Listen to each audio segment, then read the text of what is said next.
दोस्तों, जब भी रामायण काल का जिक्र होता है तब परम शक्तिशाली महावीर हनुमान जी को जरूर याद किया जाता है। आपको बता दें कि रामायण काल में हनुमान जी के अलावा और भी कई ऐसे शक्तिशाली वानर मौजूद थे जिनके आगे महाबली रावण टिक ही नहीं पाता, जिन्होंने कई बड़े बड़े राक्षसों को एक मुक्के के प्रहार से ही मार डाला था। तो दोस्तों, आज की इस वीडियो में हम आपको ऐसे महाशक्तिशाली वानरों के बारे में बताने जा रहे हैं जिसके बारे में शायद ही किसी ने सुना होगा। तो अगर आप भी इन वानरों के बारे में जानना चाहते हैं तो वीडियो को पूरा एंड तक जरूर देखिएगा। चलिए शुरू करते हैं आज की इस जबरदस्त इंटरेस्टिंग वीडियो को। नंबर 5, नल।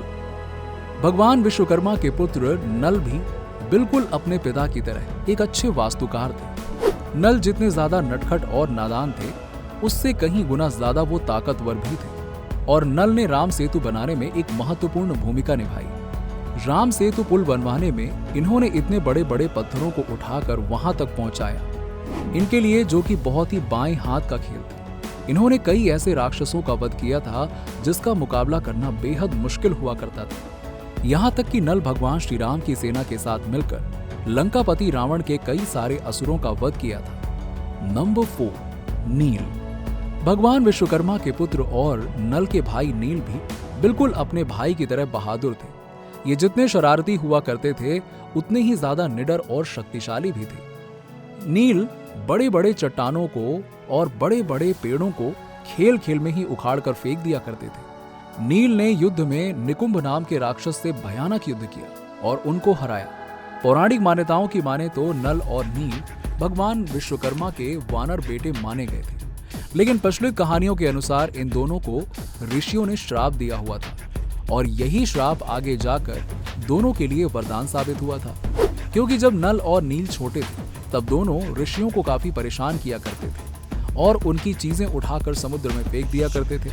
और इसी के साथ तंगा कर ऋषि ने इन्हें श्राप दिया था कि जो भी वस्तु तुम दोनों पानी में फेंकोगे वो डूबेगी नहीं बल्कि तैरेगी। नंबर 3, अंगद। राजा बलि और पारा का पुत्र अंगद बहुत ही बलवान योद्धा था। युद्ध के समय अंगद का सामना अत्यंत बलशाली रावण की दूसरी पत्नी दमयामालिनी के पुत्र नरांतक और अन्य शक्तिशाली राक्षसों से हुआ। इन तीनों के बीच में एक भीषण युद्ध हुआ था। इस युद्ध में अंगद ने इन दोनों की छाती पर इतने प्रहार किए कि इनका कलेजा फट गया। अंगद की शक्ति देखकर बाकी मौजूद राक्षस थर थर कांपने लगे। इतना ही नहीं, रावण की पहली पत्नी मंदोदरी का पुत्र मेघनाद से भी अंगद का युद्ध हुआ। तब पहली बार में ही अंगद ने मेघनाद को अपनी ताकत का एहसास दिला दिया था और मेघनाद को रणभूमि छोड़ने पर मजबूर कर दिया था। अंगद ने अपनी ताकत का इस्तेमाल करके मेघनाद पर इतना कठोर प्रहार किया कि उनके साथ रथ के सारथी और घोड़े भी मारे गए। नंबर 2, सुग्रीव।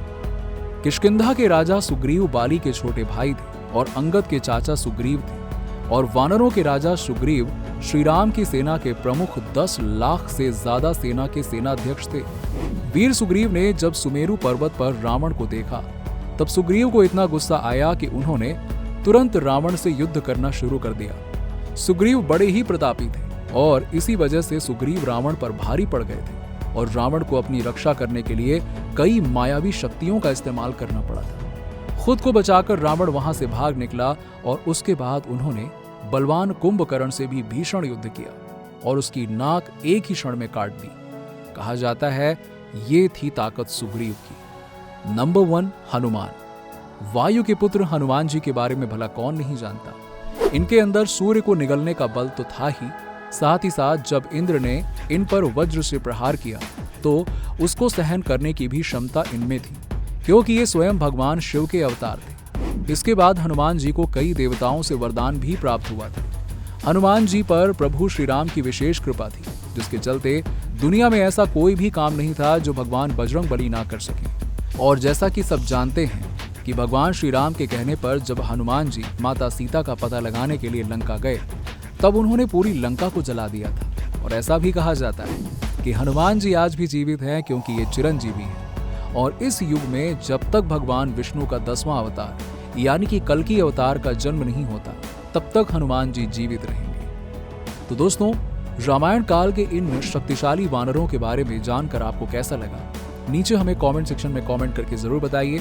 और इसी के साथ ही साथ अगर आपको वीडियो पसंद आई हो तो इसे लाइक करें और शेयर करें। और हाँ, अगर आप हमारे चैनल पर नए हैं तो हमारे चैनल फैक्टो पंडित को सब्सक्राइब जरूर करें और बगल में लगे बेल आइकन को भी जरूर दबा दीजिएगा, ताकि चैनल से जुड़ी हर एक आने वाली वीडियो का नोटिफिकेशन आप तक सबसे पहले पहुंचे।